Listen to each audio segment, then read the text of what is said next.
Bukod sa mga masarap at fresh na isda, may isang uri ng clam na mahuhuli rin dito sa Roxas City. Ang tawag dito, diwal o angel wings clam. Pero hindi raw ito madaling makuha.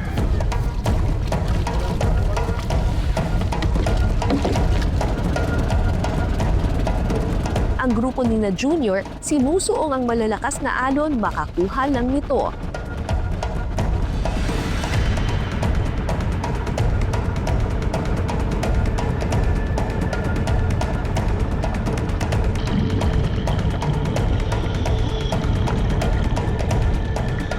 Mahigit isang oras nang nasa laot ang grupo ni Junior pero isa pa lang ang nakukuha nila. Off-season daw kasi kaya pahirap ang makakuha ng diwal. Mas marami raw nakukuha tuwing buwan ng Enero hanggang Abril. Ang diwal ay salitang Hiligaynon na ang ibig sabihin ay paglabas ng dila o pagdila. Kapag buhay kasi ang diwal, may umuusli mula sa shell nito na parang dila. Nakakita ka na ba ng ganito? Ito ang tinatawag na diwal or angel wings clam.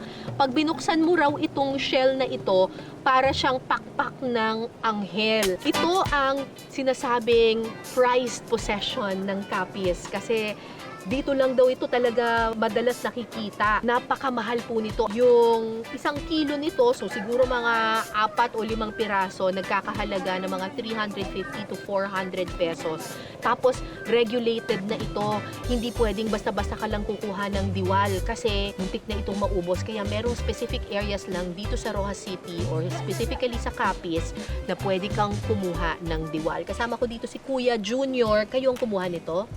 Mahirap ba itong kunin? Mahirap ma'am, makukuha kung malabo ang tubig. Gano'ng kalalim ito makukuha? Siguro mga lalim ng tubig, mga 5 lipa. Ito, kung nakikita ninyo ito, lumalabas yan siya doon sa sa putik, di ba? Tapos parang may 2 mata. Ito yung mata niya eh. Ayan, tapos makikita mo yan sa ilalim ng tubig. Pero kailangan malinaw ang tubig. Buhay pa ba ito, kuya? Ganyan ma'am. Buhay pa? Sure ka? Curious na rin ba kayo kung anong pwedeng luto sa diwal? Alamin natin. So ganito palang itsura niya pag binuksan na. So fresh na fresh pa Yes to. po, ma'am. Paano nilinisan? Ganun din po, ma'am. Mga isang gabi mo rin siyang ibababa sa tubig hanggang lumabas sa tubig. Din kinabukasan, gusto mo siyang lulutuin, talagang nilinisin mo kasi may mga buhangin po sa loob niya pag hindi ka marunong maglinis. So Sa putik po kasi galing yan. oo, so tatanggalan lang Yes ng po. buhangin. Okay, ano na pong gagawin natin dito? So, magluluto tayo ngayon ng diwal na merong butter and cheese with garlic po. At saka i-bake po natin siya, ma'am. Kung merong oysters Rockefeller, meron Yes ding po. diwal Rockefeller. Rockefeller. Yes po, ma'am. Okay. So, una po Sige, natin ano gagawin. pong gagawin? Maglalagay lang tayo ng butter. Papahiran lang natin siya ng butter. Yung isang side lang po kasi sa griller mamaya man, itatakip natin siya ulit para yung juice niya hindi masasayang. Lalagay tayo ng cheese. Pero kung Exciting. kunyari, pwede ring grated cheese, ganyan. Depende po sa inyo. Pwede po yung mga quick melt, ganun. Oo, Yung mabilis po. grated Opo, cheese, opo. oo. Ito po kasi ma'am, kaya ito nilagay namin, yung cheese namin, para yung kulay niya mamaya mag-iiba yan. Sunod namang ilalagay ang toasted garlic. Ilalagay ito sa oven at iluluto sa loob ng 15 minuto.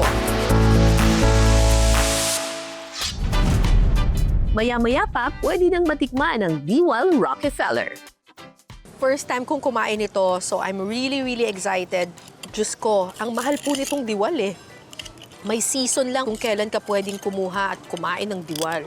Ay, ine-expect ko na para siyang clam na matigas, pero hindi. Parang kasing lambot siya ng oyster. Ako nga to. Ay, ang sarap! Oh my God! Walang lansa at all. Super duper lambot. Very creamy. Wow! Hoy, super sarap nito. Grabe! Ibang level!